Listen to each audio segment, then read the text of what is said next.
Aujourd'hui, on va s'attaquer à une figure géométrique que tout le monde croit connaître par cœur, le parallélogramme. Mais ce qui a l'air simple cache en réalité des règles bien précises, un peu comme un code secret. Et c'est ce code qu'on va déchiffrer ensemble. Bon, alors voici notre plan d'attaque. On va commencer par la base de tout, la règle du parallélisme. Ensuite, on ira fouiller ce qui se cache au niveau des diagonales. Après ça, on verra le lien entre les angles, puis on s'intéressera à l'histoire que nous racontent les côtés. Et pour finir, on fera le bilan avec le test ultime du parallélogramme. C'est parti ? En fait, tout part de cette question, non ? On prend un quadrilatère, un truc à 4 côtés, tout bête. Qu'est-ce qui fait qu'à un moment, il devient un parallélogramme ? C'est ce qu'on va voir pas à pas. Allez, on attaque la première partie. On va voir que tout, absolument tout, part d'une seule et unique instruction. Une règle simple, mais qui change la donne. Ce qui est intéressant, c'est de voir comment ça naît. En fait, c'est tout simple. On a juste besoin de deux paires de droites parallèles qui se croisent. Et voilà, c'est ça son acte de naissance, son point de départ.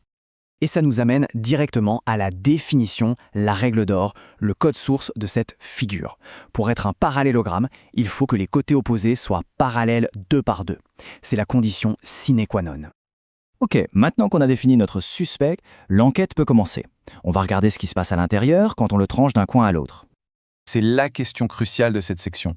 On va zoomer sur ce point de rencontre, ce carrefour, au beau milieu de la figure. Et voilà la révélation. Les diagonales, elles ne se croisent pas n'importe comment. Non, leur point d'intersection, c'est pile le milieu de chacune d'entre elles. Elles se partagent mutuellement en 2 moitiés parfaites. Et ce point, il est hyper important. C'est le centre d'équilibre de la figure, son pivot. D'ailleurs, c'est grâce à lui qu'on peut prouver toutes les autres propriétés qu'on va voir. Et c'est là que ça devient vraiment puissant. Cette règle, elle marche dans les 2 sens. Si on a un parallélogramme, alors on sait que ces diagonales se coupent en leur milieu. Mais l'inverse est vrai aussi. Si on trouve un quadrilatère dont les diagonales se coupent en leur milieu, alors bingo, c'est forcément un parallélogramme. C'est un test infaillible. Passons à l'indice suivant de notre enquête. On va s'intéresser aux angles et voir comment ils sont tous connectés entre eux. L'enquête continue. On va maintenant se focaliser sur les coins, et plus précisément ceux qui se font face. Est-ce qu'il y a un lien particulier, une règle cachée ? Eh bien oui, le secret, c'est une égalité parfaite. Les angles qui sont face à face ont toujours la même mesure.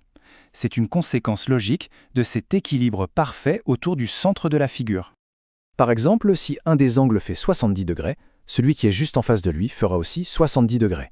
C'est une règle absolue, ça ne change jamais. Et exactement comme pour les diagonales, ça nous donne un autre super outil d'identification. Si on tombe sur un quadrilatère et qu'on remarque que ses angles opposés sont égaux, on peut être certain que c'est un parallélogramme. Allez, on arrive à la dernière propriété à examiner. Cette fois, on va s'intéresser à la longueur des côtés eux-mêmes.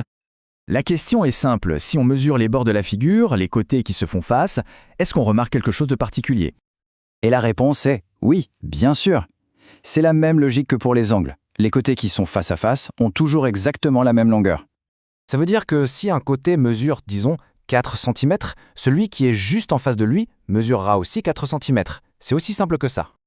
Et voilà, on a notre 3e et dernier test.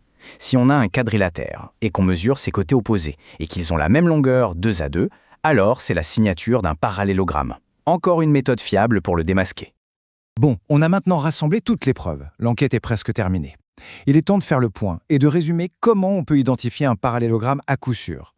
Voilà le résultat de notre enquête, la checklist ultime. Pour savoir si un quadrilatère est un parallélogramme, il suffit qu'il remplisse une seule de ces 4 conditions. Soit ses côtés opposés sont parallèles, ça c'est la définition de base, soit ses diagonales se coupent en leur milieu, soit ses angles opposés sont égaux, ou alors ses côtés opposés ont la même longueur. Un seul de ces indices suffit et l'affaire est classée. Et on peut finir sur cette question.